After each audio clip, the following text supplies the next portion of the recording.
My wife, overwhelmed by love, believed that this experience would strengthen our bond and demonstrate the depth of our mutual affection. But I took it as a reflection of her weak love for me, emphasizing her self-centeredness and her sense of entitlement. I'm just an ordinary person living an ordinary life, far from being a strong, tender, and romantic hero. Like any other person, I have my flaws. I often don't pay enough attention to others because I'm busy with myself. I tend to overwork, and there are times when I let anger consume me unintentionally. I admit that these flaws are just a part of being human. Life is like that. Daily routines and unexpected incidents often interfere with each other. I have been happily married to Amanda for 19 wonderful years. Our intimate relationship was strong. We connected passionately 2 or 3 times a week. The pleasure was mutual, and we eagerly anticipated new opportunities when our schedules aligned. But sometimes, our attention would be distracted by football, captivating books, or tempting TV shows. Our daughters also required our presence at their events from time to time. Despite these distractions, we could always prioritize physical intimacy whenever the need arose or if either of us felt a surge of desire. Throughout our relationship, neither of us has turned down the opportunity to express our love physically. Life flowed smoothly, and our financial situation was constantly improving. Our 2 daughters, Olivia and Claire, aged 16 and 14, were the epitome of something extraordinary. Our marriage was harmonious, and our daughters were not only happy but also dazzlingly beautiful. But everything started to change when my beloved wife began to think of new ideas. According to her, our relationship lacked excitement, and she thought it was time to add a twist. Although I was quite content with our intimate life, I kept an open mind and was willing to explore her desires. Initially, during our romantic encounters, we tried a great variety of positions.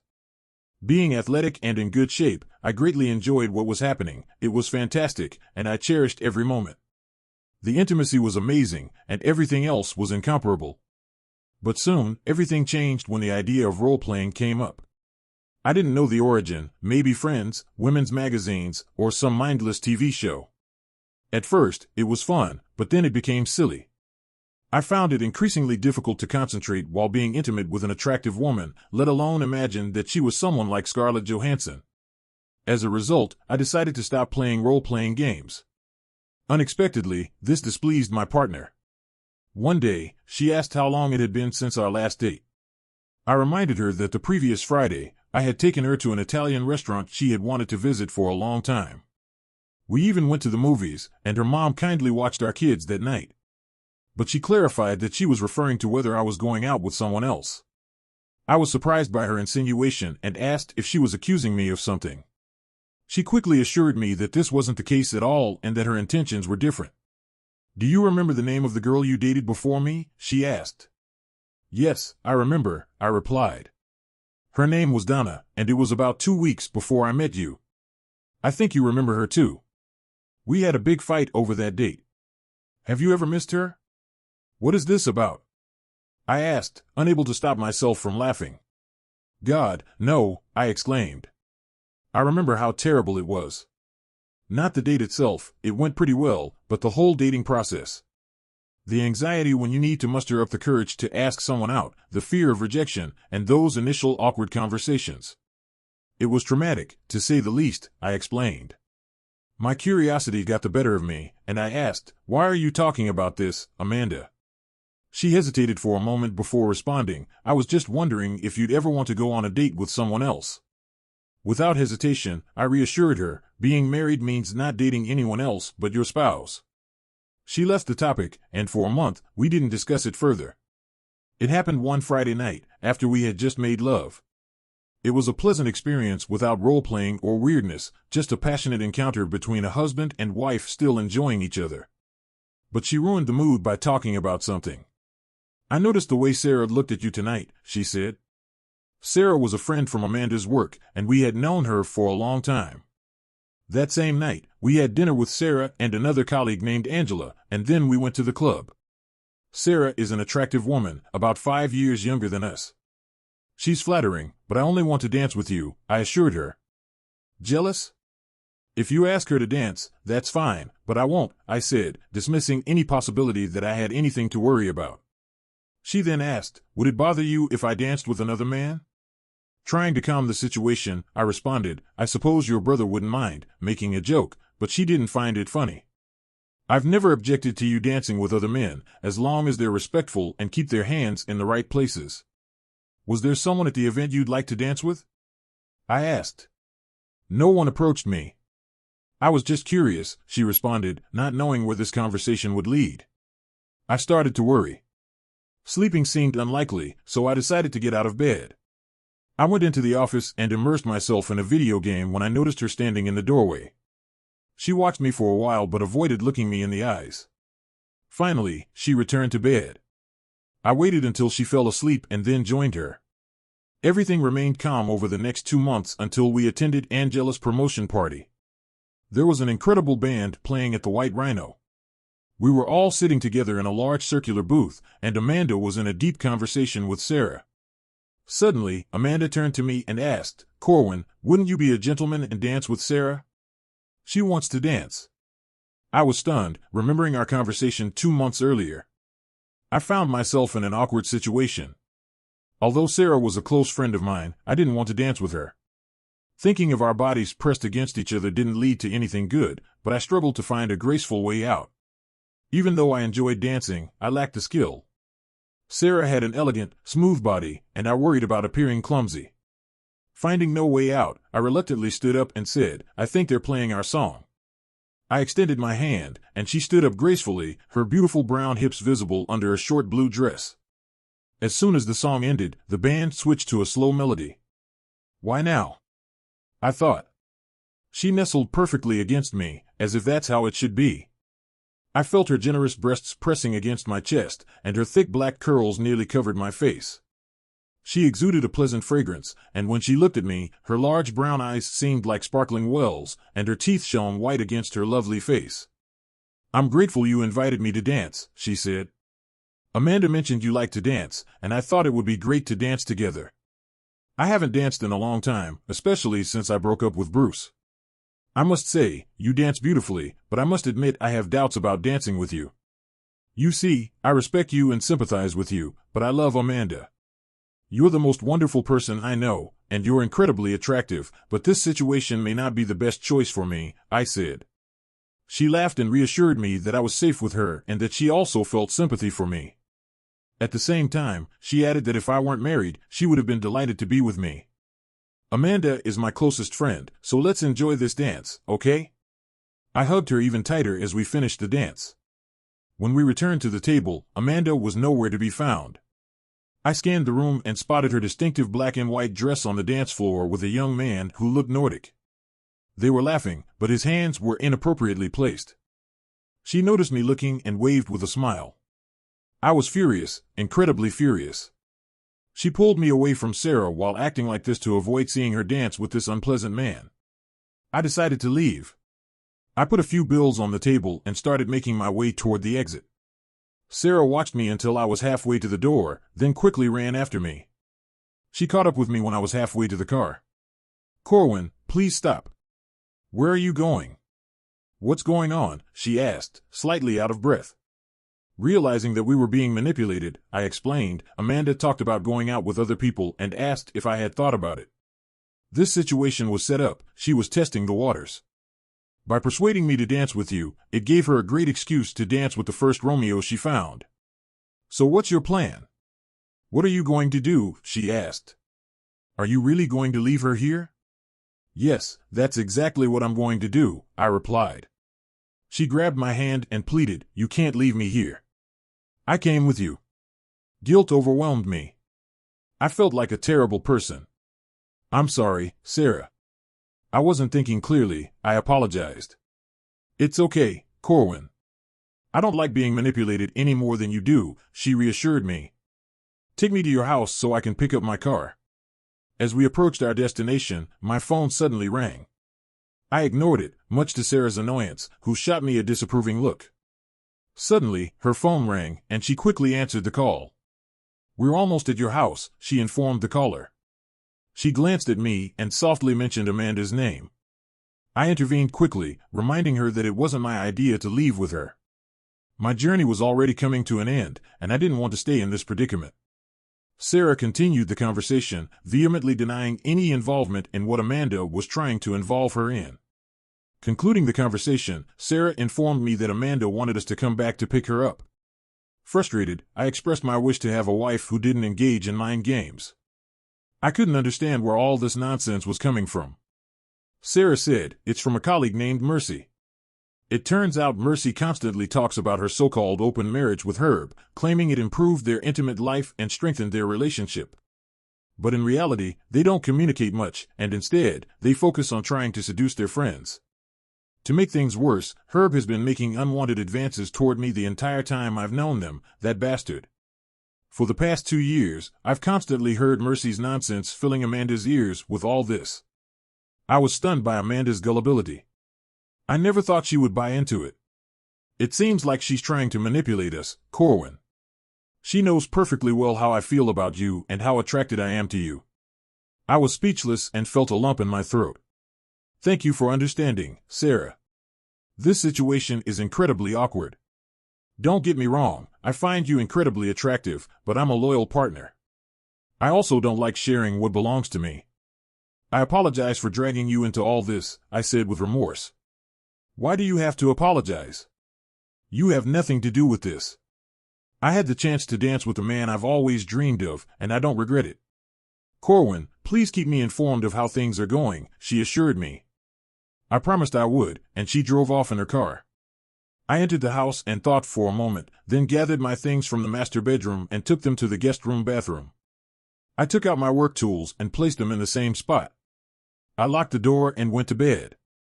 Maybe because of the drinks I had, I fell asleep immediately. I woke briefly when the downstairs door slammed shut, and I heard footsteps in the hallway. The doorknob of the bedroom turned several times, followed by a light knock. Corwin, what's going on? Amanda's voice was low. She obviously didn't want to disturb the girls sleeping in the next room. The knocking and whispering continued for another 10 minutes until I heard her footsteps retreating to our former bedroom. I no longer knew what to call her. The guest room became an unusual space for me, and I realized I hated this bed. Trying to avoid her, I made a feeble attempt to get up and quietly leave through the door before she woke up. It was a cowardly plan, I admit it, but at that moment, I didn't care about being judged. I simply couldn't bear to see her. But my plan failed. While I was stuffing some folders into my briefcase, she came downstairs, and her anger was palpable. "What's wrong with you, Corwin?" she almost yelled. "I suppose you should ask yourself that question," I calmly responded. Her voice rose. "What does that mean? You left me at the club last night, locked yourself in the guest bedroom, and now you're trying to sneak out of the house an hour before you have to leave for work, and you still dare to imply that something is wrong with me?" I quickly grabbed my briefcase, preparing to leave. Yes, that's exactly what I think. Every action I take is a direct result of your actions. I don't even want to look at you right now. You have no idea how close you are to completely enraging me. Get yourself together, make sure you've resolved all the necessary issues, and be ready to discuss it when I get home. I'll pick up the girls and take them to their grandma's. We need to sort this out, I said firmly. She turned pale, clearly bewildered. I have no idea what you're talking about. And what if I have plans tonight? She objected. It's up to you. If you sincerely want to fix what's broken in our home, you'll be ready to stop this nonsense. But if everything seems fine to you, do whatever you want, I finally added. Oh, and move your things to the guest bedroom. I prefer my own bed. I don't want to share it with you anymore. She frowned in anger, but I refused to engage in a conversation and simply left. After going to work, I picked up our daughters from school, and they enjoyed spending the afternoon at their grandmother's house. I informed my mom that Amanda and I were having some difficulties and needed to be alone. She hugged me, expressing her love without overwhelming me with questions. When I got home, I found Amanda waiting for me. She had baked cookies and placed them on a plate along with a cup of coffee. She stood up, hugged me tightly, kissed me gently on the cheek, and sat beside me on the couch. I reached for the cookies, grateful for the gesture. The oatmeal cookies with chocolate chips and M&Ms were simply delicious. "Excellent," I exclaimed, pleased with the taste. A smile appeared on her face, clearly showing that we had started on the right foot. But I didn't want to ruin the pleasant atmosphere we were in. Amanda, what you did last night was terrible, I said, unable to contain my feelings. Not only did you betray me, but you also involved Sarah in this. It was embarrassing for both of us and showed a lack of respect for me and your so-called friend. She tried to meet my gaze, feeling regretful. I'm sorry, Corwin, she finally said, admitting her mistake. I regret my actions, all right? All I wanted was to communicate with you, but you completely ignored me. I hope that maybe this would open your eyes to other possibilities. What possibilities are you talking about, Amanda? Just tell me. Your games bother me and make me furious.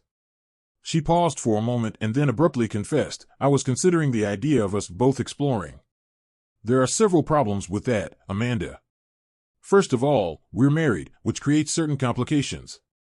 But nowadays, many married couples have open marriages, and open marriages supposedly strengthen the love between partners, she argued. Curious, I asked about the source of her knowledge.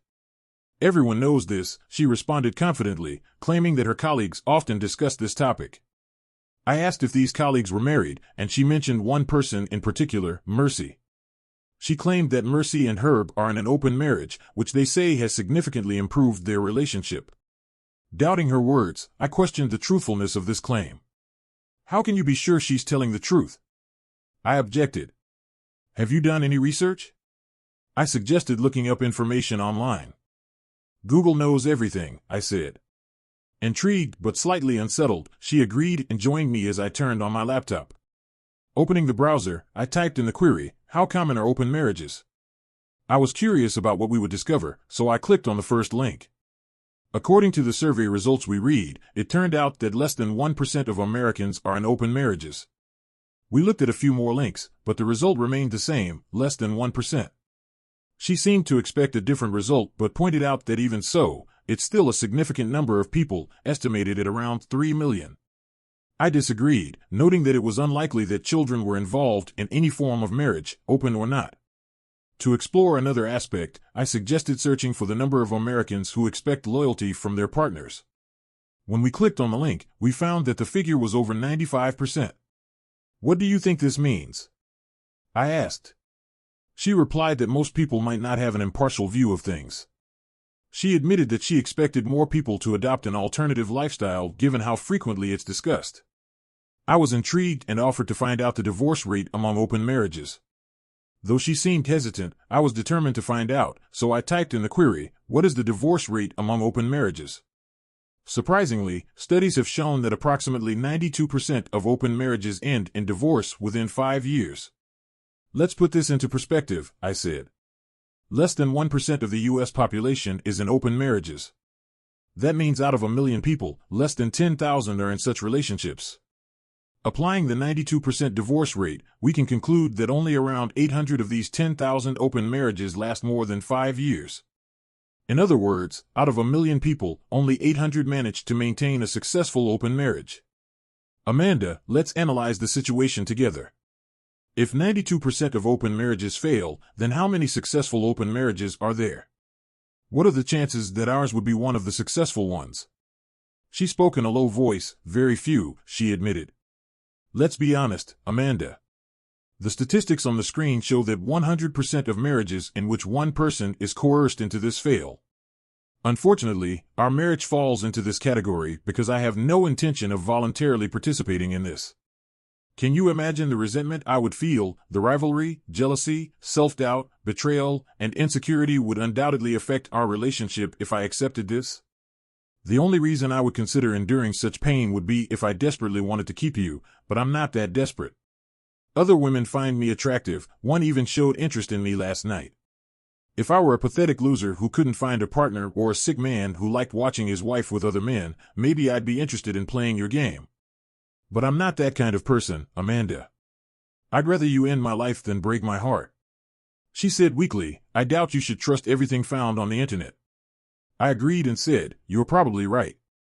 Much of the information is likely unreliable, especially the opinion that the situation has radically changed and that many people have started entering open marriages. This is the part that shouldn't be taken at face value. I asked, do you believe every word Mercy tells you, given her history of divorce? It's worth doubting. What about her husband? How many times has he gone through a divorce? She replied hesitantly, I'm not sure about him. I continued asking, what about Mercy herself? So, let me get this straight. You want to take marriage advice from a woman who has failed 4 times? I exclaimed, unable to hide my disbelief. She quickly defended the situation, saying that her friend Mercy and Herb have an exceptionally strong marriage. Without knowing the reasons for her past failed marriages, I assumed that maybe she unknowingly married terrible people.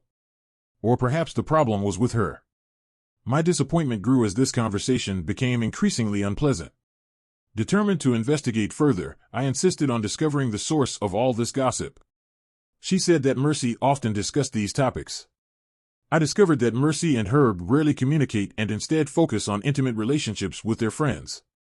Amanda, what do you think the outcome of this situation will be? And what exactly are you trying to achieve? I asked. Amanda, I continued, do you think our intimate life has been a bit stagnant lately? No, I don't, I replied, satisfied. How many times did you reach the climax last time? Many, she responded. It's become strange because you want to engage in these stupid games. Wait, were these ideas also suggested by Mercy? It was evident from her expression that this was really her idea. Dear God, I'm completely lost.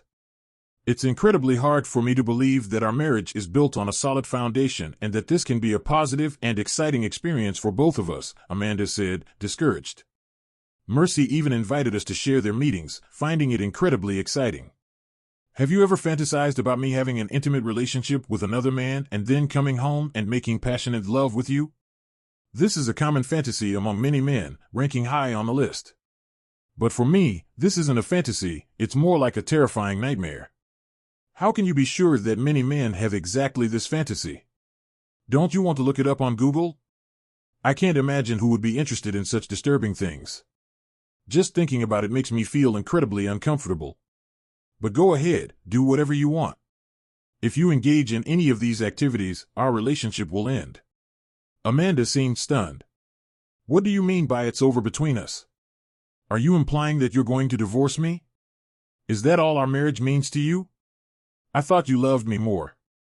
I believed our marriage was built on a strong foundation and that you'd be open-minded. Well, I also believed that our bond was unbreakable, I replied. Obviously, our love isn't as strong as I thought it was. The fact that you're even talking this way so disrespectfully suggests that our marriage doesn't mean much to you. What will you tell our daughters? That Mom and Dad are getting divorced?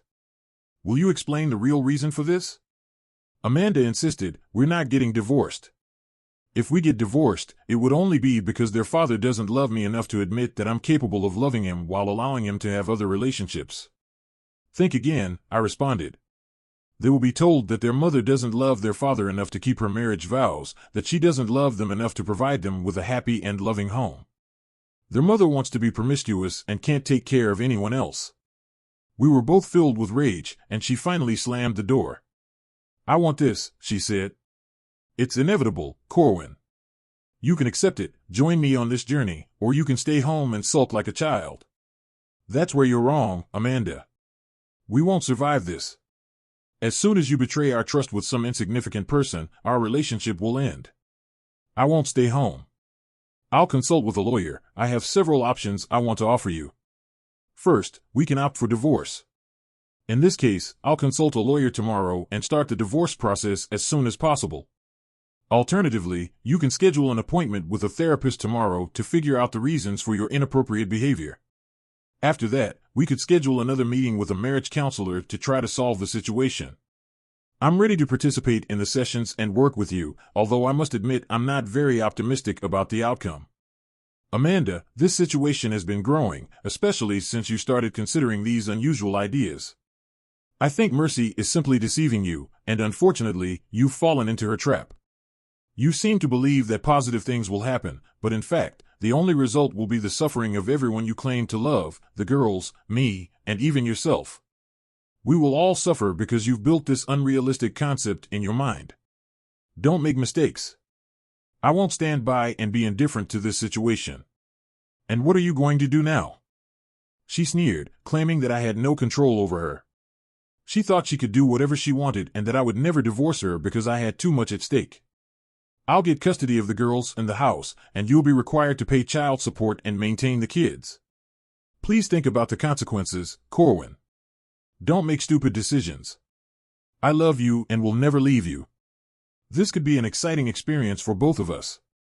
We can enjoy new sensations without risks or downsides. I'll be by your side, and our closeness will be incredible. Come on, my love, let's give it a chance. If it doesn't make you happy, we can stop. This will be the end. She got up from her seat and approached me, trying to hug and kiss me. I quickly pushed her hands away and stood firm, saying, "Don't touch me." I told her that I needed time to think about the situation and would inform her of my decision later. But I was dishonest. I didn't need time to think. I just needed to get my affairs in order. She was probably right about our divorce and the imperfection of the system. I needed to act. Leaving her behind, I went into the bedroom and closed the door. After spending 30 minutes on the computer and 10 minutes on the phone, I developed a plan to secure money. But the main problem remained our daughters. I studied Georgia's legislation and found that in Atlanta, children over 14 have the right to choose a guardian. I was sure that Claire would choose me because she had always been Daddy's little princess. Olivia felt affection for both her mother and me, so it wasn't clear what decision she would make. Given the strong bond between the sisters, I doubted that Claire would choose to live with Amanda, and Olivia probably wouldn't want to be separated from her sister. I bet that if I told them about Amanda's plans to use them as leverage for an open marriage, they would completely distance themselves from her. It may seem cynical, and I despise such thoughts, but I'm not the one changing the terms of our relationship. In fact, it all comes down to this: if Amanda had approached me before we got married and informed me of her intention to stay faithful for 19 years and then have an extramarital affair, I would never have married her. No way. I would have run off quickly like a scared cat fleeing from a burning tail. She would have done the same. But now she wanted to change the rules and make me obey, using threats to force me to follow her plans. If she had just come to me and expressed a desire to consider other options and divorce, it would have caused me deep pain, but I would have acted decently. We would have divided everything, agreed on custody, and moved on. But now she resorted to blackmail. This conversation took place 2 nights later, and Amanda didn't know our daughters were listening from the landing. She started with an apology, but I wasn't convinced. "So, have you decided to go to a therapist and start marriage counseling?" I asked. "I'm fine," she replied sharply. "You're the problem. You're planning to have sex with other men, and I'm the problem?" I objected. "I'm not planning anything," she said. "I have no well-thought-out plan to engage in intimacy or date anyone else. I just think we should have that opportunity if it comes up." "I have another idea," I responded, making it clear that my stance was firm. "From time to time, I've had moments when I could have gone out with other women. In the past few years, I've had about 12 cases where I could have betrayed your trust." Curious, she asked what had stopped me. I shared my secret plan with her. I made the conscious decision not to cheat. Every time I found myself in a tempting situation, I went there with the determination to stay faithful. In my opinion, this is the essence of marriage: planning a strong, faithful relationship and actively avoiding infidelity. After all, they say that if you fail to plan, then you plan to fail, right? But you plan to do the opposite. You plan to break all the promises you made to me, our daughters, God, and everyone else. Have you thought about how our daughters will react to this? "You won't tell them," she said angrily. "Remember, the mother always gets custody. I'll take them away from you, and you'll never see them again. I'll make sure something always comes up every time you try to visit them. Don't you dare tell them." With a sharp look in her eyes, she stormed off, leaving me alone. I heard faint sighs and muffled sobs from the stairs. By the time I reached the landing, the girls were already gone. I went up to Claire's room, but I found it empty. As I walked down the hallway towards Olivia's room, I heard faint sounds of movement. I knocked gently on the door, and Olivia asked what I wanted. "Can I come in?" I asked. She opened the door and greeted me, "Come in, Dad." Both girls broke into tears. I sat between them and hugged them tightly. "I'm deeply sorry that you had to witness this," I said sincerely. I explained that I didn't expect you to believe me until you heard it yourselves. "Dad," Olivia assured me, "it's okay. It's not your fault. It's her fault. I never doubted your sincerity, I just thought there might have been a misunderstanding." Now we understand everything. How could she betray you like that? How could she betray all of us? To be honest, I don't know, sweetheart, I replied. I have no idea. She's not thinking clearly. She's been influenced by negative personalities and a toxic environment at her workplace. She's made a decision, and it's impossible to change her mind. I've exhausted all my strength trying to convince her otherwise, but she remains indifferent. Claire asked if her mom was sick, to which I replied that I no longer understood her motives. I offered to seek help from a specialist and even offered to attend marriage counseling together, but she showed no interest. What should we do? Claire asked, worried. For now, nothing, I responded. As soon as she decides I've given up, she'll probably start seeing someone. When that happens, we'll be ready. When she comes back from her date, we'll leave. I'll try to reason with her, but my gut tells me she won't listen. Will you two support me, or would you rather stay with her? I asked, seeking their loyalty. They exchanged looks for a moment, and then Claire said, "No, Dad, we're going with you." My heart lifted. Our 19-year journey, filled with disappointments, was coming to an end, but I found comfort in knowing that as long as I had my daughters, everything would be okay. Nearly 2 months passed before our plan materialized. Those 2 months were the strangest and most disturbing of my life. Amanda and I barely exchanged words. We were like roommates with little affection for each other. She occupied the guest room, and I lived in what used to be our shared space. I tried to communicate with her to dissuade her from this madness. One afternoon, while we were working in the garden, I brought up the topic. Amanda, do you think your plan is producing positive results? Is our marriage getting stronger? What happened to that passionate intimacy you talked about? Is this arrangement really exciting and satisfying? Is this what you imagined? When she looked at me, there was a flicker of doubt in her eyes, quickly replaced by anger. The doubt gave way to rage. If you hadn't been acting like an idiot, we wouldn't be in this situation, she responded sharply. I don't want my wife conspiring with other people. But you insist on doing it despite my feelings. Am I the one acting like an idiot? Yes, you are, she practically shouted. You refuse to consider that this could be good for both of us. It doesn't have to be this way. You could simply put aside your stubborn male pride, and everything would be perfect. Perfect for who? I asked. Certainly not for me. The situation couldn't be worse for me. It's quite obvious you don't respect me. I love you much more than you love me, she said bitterly. I love you so much that I give you freedom. I allow you to explore boundaries while keeping a place in my heart. But I don't consider that love, I objected. In my opinion, it's simply selfishness. I love you enough not to use my freedom. I love you enough to be faithful and not have relationships with others. If you really loved me, you would have done the same. Since when did you stop loving me, Amanda? Tears welled up in her eyes as she responded, I love you more now than ever. That's why I can accept this situation. My love for you is stronger than you can imagine. So your love is driving a stake into my heart? I asked. She was furious and replied, that's not what I'm doing. I'm going to the club with Bill White from work on Friday night. Sarah will join us. Please, Corwin, come with us. Give us a chance. I promise you won't be disappointed. For a moment, I pretended to consider her offer. Fine, Amanda. Since you've decided to act anyway, I probably have no choice but to agree. In an instant, she rushed across the garden, hugged me tightly, and pressed her body against mine. Corwin, she cried, thank God, honey. I was going crazy. I never thought you'd even consider it. You won't regret it, I promise.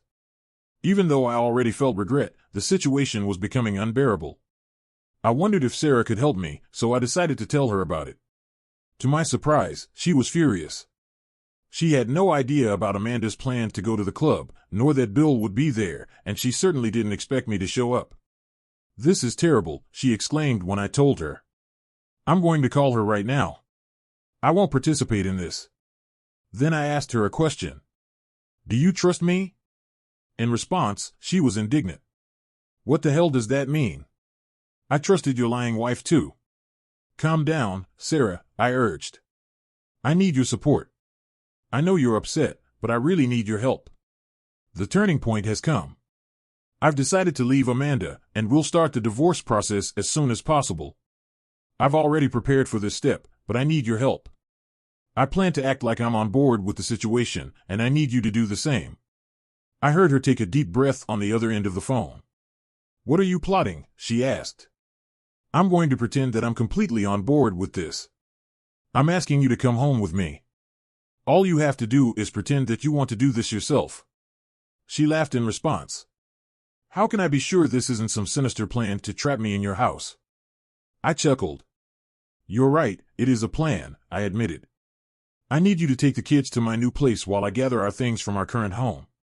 Her mischievous side appeared, and she agreed to postpone her revenge. I didn't know about her vengeful nature, but it should have worked in my favor. Throughout that week, Amanda engaged in intimate encounters with me as if there were no tomorrow. Unfortunately, there was no tomorrow for us. Friday night was incredibly passionate and wild.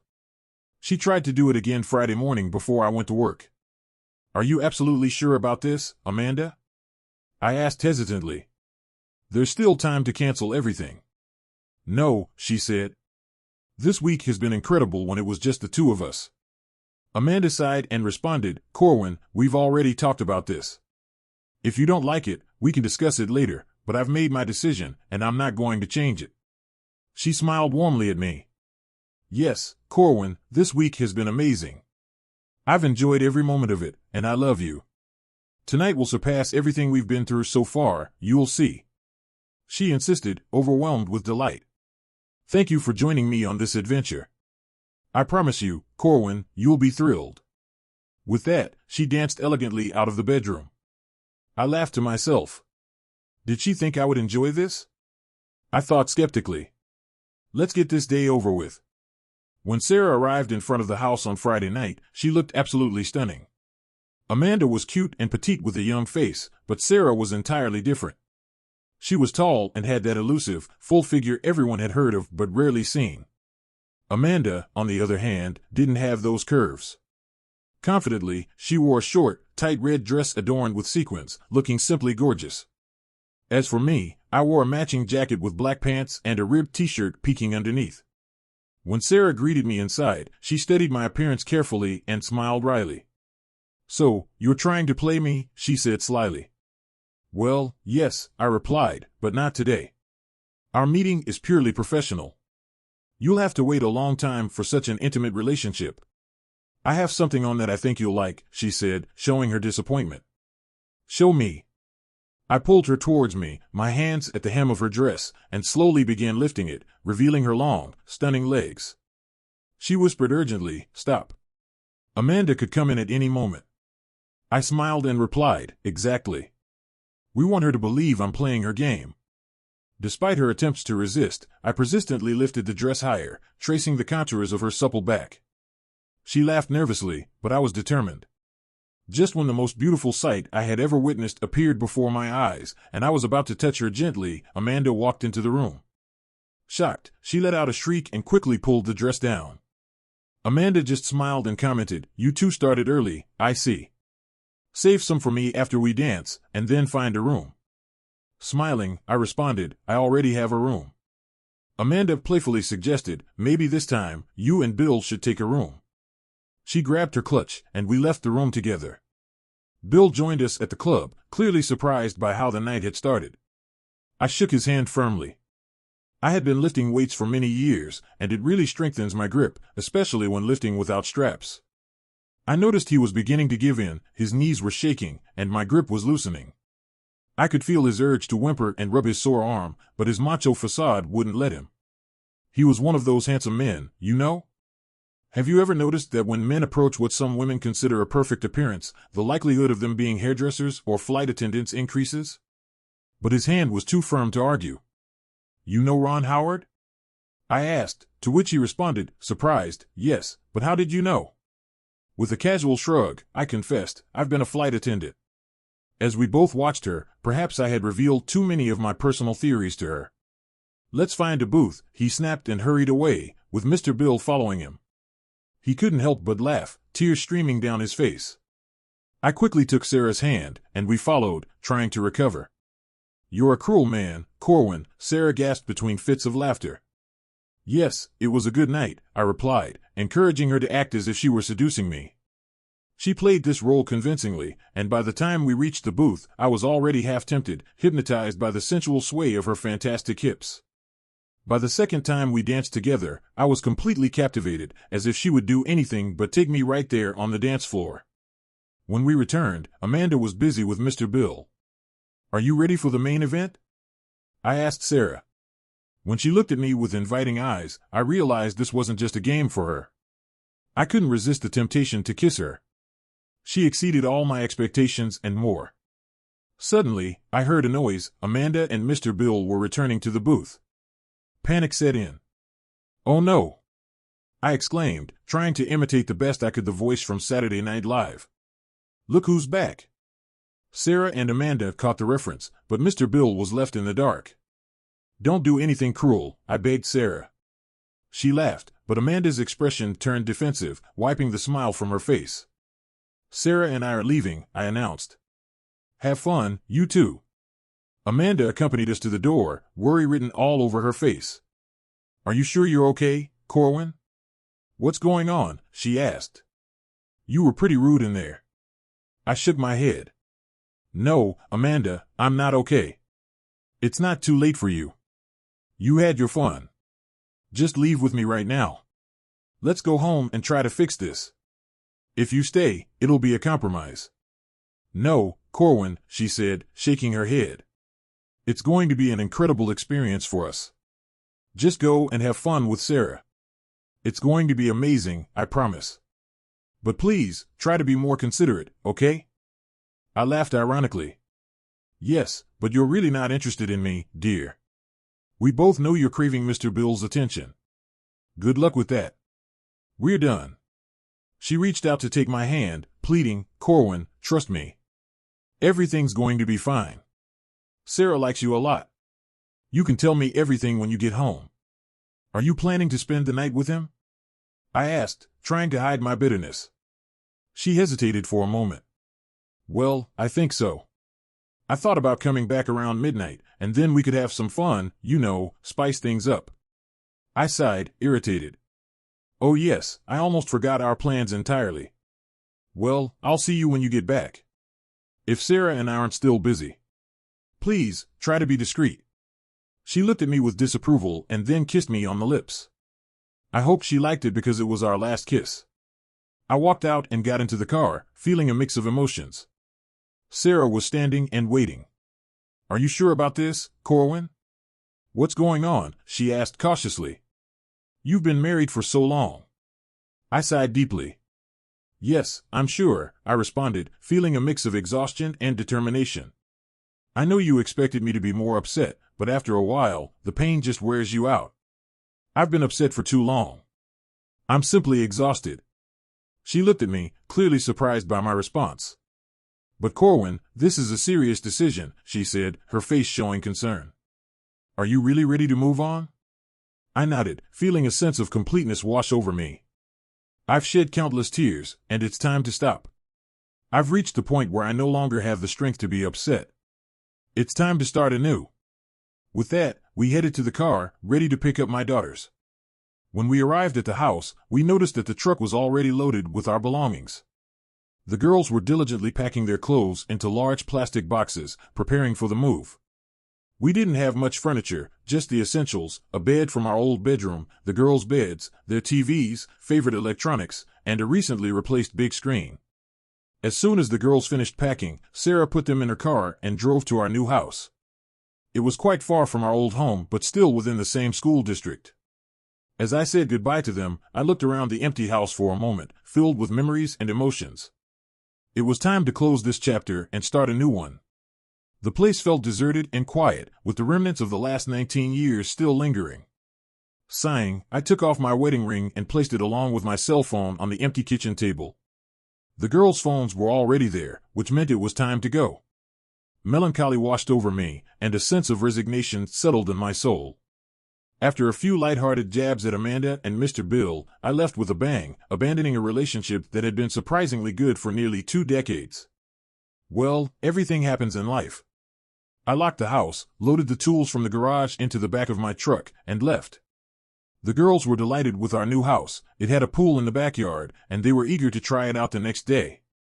Do you like it, sweetie? I asked Claire.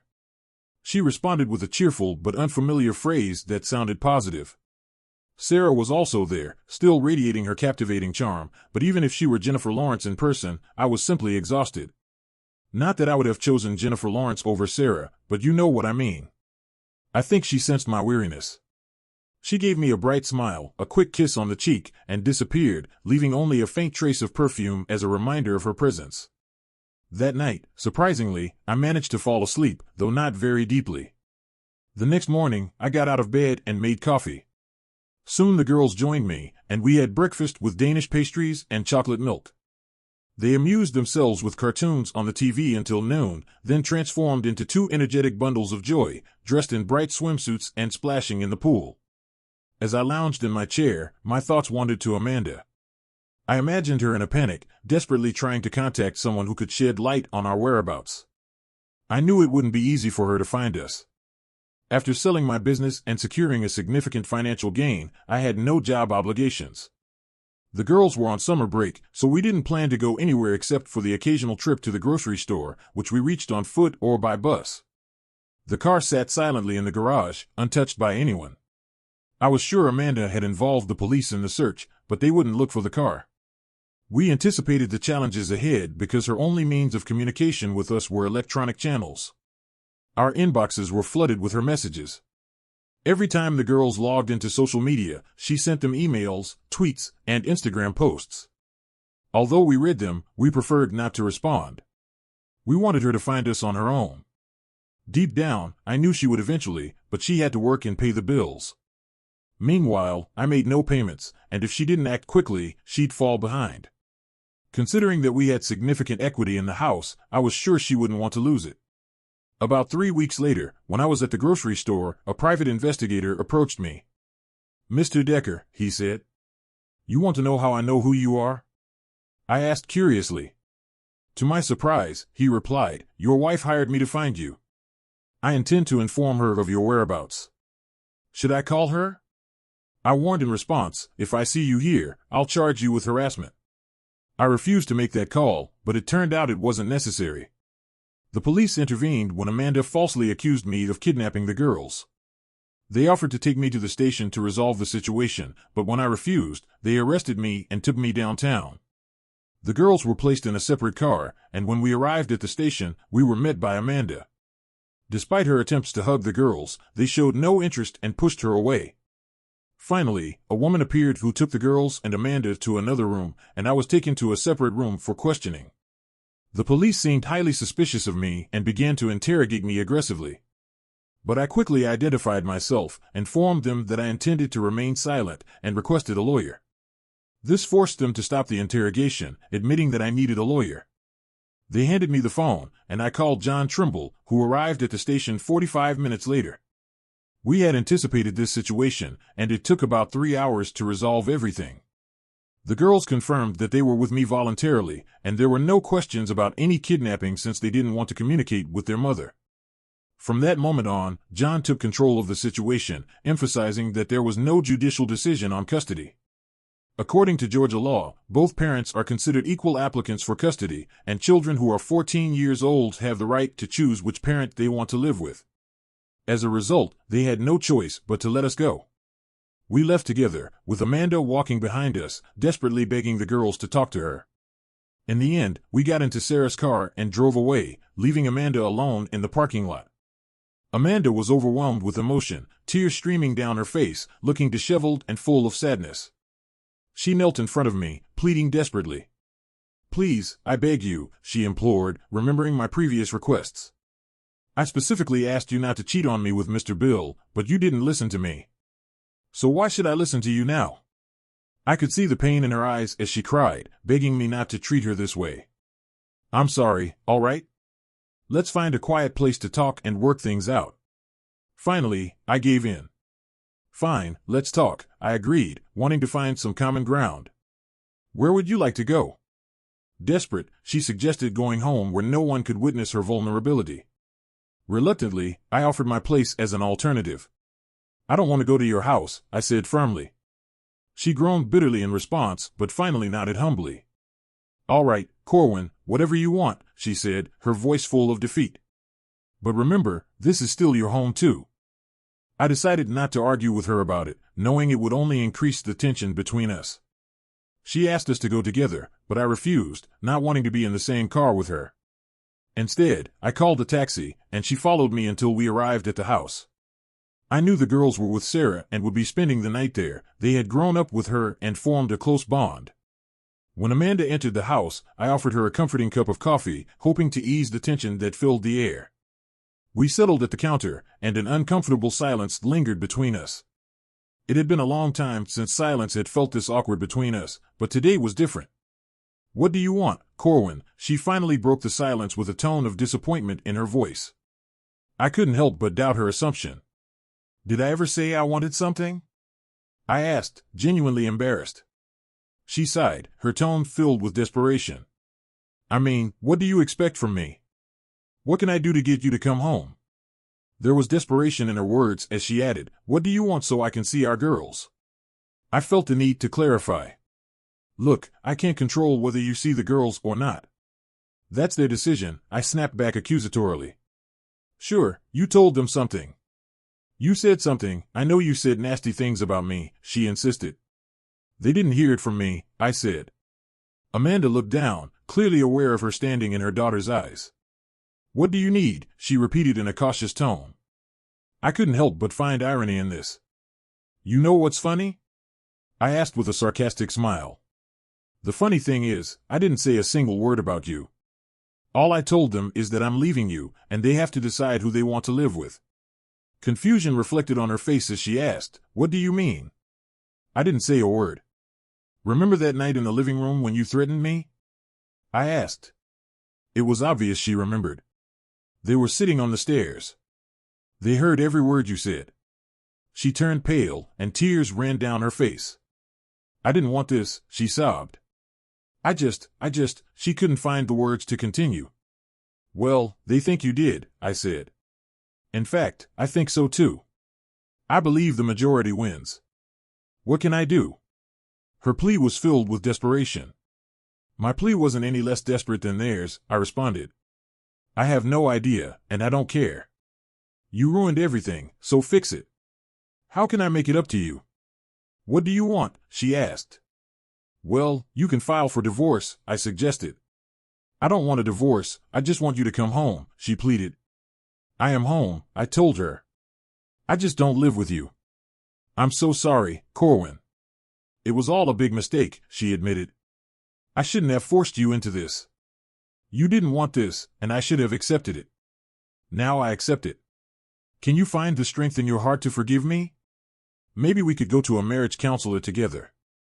I'm willing to go to a therapist and do whatever it takes to fix everything," she begged. "I'm sorry too, but the thing is, you wanted this, not me. What I really want from you is to file for divorce. I'll give you some time, but if you don't take any action in a few months, I'll start the process myself. Amanda, I don't want anything to do with you anymore. After seeing what kind of person you are, our relationship is over. You thought you could manipulate me by using our children as bargaining chips, but now you see it doesn't work. It's too late, Amanda. Please file for divorce," I said firmly. "You're heartless," she accused.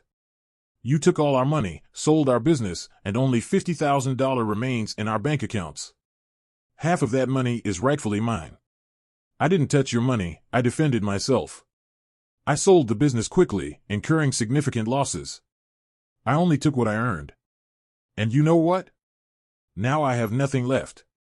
That was the undeniable truth. The funds were hidden in an offshore account according to my strategy. It's best to do this before starting the divorce process. The documents showed that I sold the business to a Danish company for an amount less than the taxes owed. Additionally, I made excessive payments to the IRS, and they withheld the surplus to offset future tax liabilities. Although our brokerage accounts remained intact, I realized that I would have to relinquish half of them to ensure my daughter's future. I created a trust fund to secure their financial stability. For the last 3 months, I visited every grocery store in the city, including Walmart and convenience stores, using my debit card constantly. I chose to get cash back whenever the machine offered it, repeatedly withdrawing money from each store with 3 people participating at each point in the city. The accumulated amount grew rapidly. The beauty of this was that these operations were completely legal. Now I had a considerable cash reserve stored in an old chest in the storage room. As soon as the situation cleared up, I would start using it. Amanda, you can keep the house, I told her. You can sell it and be financially stable for a while. Maybe after selling the house, you can move in with Bill. Although I wonder how his wife will react. Her sigh revealed her surprise at his marital status, but she didn't seem to care. Knowing about his marriage, she wanted an open marriage and assumed he already had one. It's time to move on, Amanda. Proceed with the divorce process. Our relationship is over. I got up from my seat and headed toward the door. She followed, her hands trembling and tears running down her face. When we reached the door, she stopped and looked at me. Please tell our daughters that I love them and apologize for me, Corwin. I assured her that I would deliver the message. But I'm not giving up on us. I'm not going to file for divorce because that's not what I want. I want you to come home with the girls, where you belong. It would be ideal if you were more open, but it seems that's not possible. I never imagined how things would unfold. I never believed you were sincerely determined not to even try to make a relationship work. I still think if you tried an open marriage, you'd find you'd like it. But now I understand that you don't even want to make an effort. Despite this, I still feel something for you, and I intend to keep trying. I was too exhausted to argue with her. After saying goodbye, I pulled myself together and dialed Sarah's number. She brought the girls home but didn't come inside. Claire and Olivia were very upset and even angrier with their mother. Knowing this, I knew they wouldn't want to hear the message I received from Amanda, so I decided to hold on to it for a while. 2 days passed. Around 4:30 p.m., Amanda showed up with dinner. She had prepared a plate of chicken tetrazzini with French green beans and a large basket of garlic bread. When Olivia opened the door, Amanda tried to hug her but was met with a firm rejection. "Hi, sweetheart," Amanda began, but Olivia interrupted, calling out loudly for me. Amanda tried to apologize and express her love, but Olivia cut her off. "I don't want to hear anything," she shouted. "You can't do that to the people you love. Don't come near me." She ran away, almost causing Amanda to fall. I saved the basket of food she was carrying and set it on the couch. She sat down and buried her face in her hands. "What have I done?" she sobbed. "My children hate me, Corwin. They don't even give me a chance." "Well, the way you treated them was very cruel," I told her. "I doubt they will ever trust you again. Amanda, you might be able to establish a relationship with them. I won't stand in the way, but it's up to you, not them or me." "I've prepared dinner," she said, looking at me with a pleading expression on her face. I felt sympathy for her. She had brought this on herself, but it hurt. I've never given up on those who need help. "I'll go talk to them," I said. "Go get the plates from the kitchen, and we'll see what happens next." "Thank you, Corwin." "I need a napkin," she said. I brought her a box and went to talk to the girls. They were furious. "I can't believe she just showed up here," Claire exclaimed. "What did she expect? She was supposed to provide us with food when everything was fine, and everything would be fine. She destroyed our family." "I understand, sweetheart," I said. "But this is how it is. She's caused chaos, and now she'll have to face the consequences. She still doesn't get it. She still thinks it's my fault. It's no big deal. I can accept it. I'm not going back with her. I want you to stay with me, but if you want to be with her, it's okay. My love for you will never change." Expressing her frustration, Olivia said, "I'd rather end this." Nevertheless, my daughters assured me they would stay by my side. I hugged them tightly, appreciating their dedication. In an attempt to restore some semblance of harmony, I suggested they have dinner with their mother and behave calmly. Olivia asked if they had to do this and asked for my permission. I expressed my wish by encouraging them to express their emotions without resorting to cruelty. I asked if they could handle it, and both agreed. So, we continued with the most awkward dinner in history, with Amanda trying to make conversation with the girls and them responding accordingly but giving her a reduced version. Afterward, we cleaned up, collected Amanda's plates, and she was about to leave. "Claire, can I hug you?" Amanda asked. "No, Amanda. I don't want that," Claire responded. "I'm ready to talk to you if you want, but from now on, you are no longer my mother." Without saying another word, the two girls retreated to their rooms. This had a profound effect on Amanda, and it took her 30 minutes to recover before heading home. She looked pathetic, and I couldn't help but feel sorry for her, even though it wasn't my fault. Despite this, Amanda continued visiting us about once a week, but the girl stubbornly crushed her hopes. Still, she refrained from initiating the divorce process and persistently tried to convince me to come home. Finally, after 6 months, I took the initiative and filed for divorce. When the divorce was finalized, Amanda finally realized that our relationship was over. The court granted her visitation rights, but curiously, whenever she wanted to visit the girls, the circumstances didn't allow it. I sincerely hoped she had found a suitable partner who accepted her. As for me, I found satisfaction in not being married. I wanted to dedicate my life to my beautiful daughters, and they appreciated it. As for Amanda, 2 years after our divorce, she married a man 5 years younger than her, but unfortunately, or fortunately, her life was a mess. Nick, her husband, was prone to cheating and loved having fun with young, beautiful women. 2 weeks after the wedding, he proposed an open marriage to Amanda, which shocked her. She didn't want to return to something she had once desperately wanted to do herself. Amanda had settled down and wanted a quiet family life, but now she was the one trying to dissuade her husband from this terrible idea. From what I understand, all bad things come back around.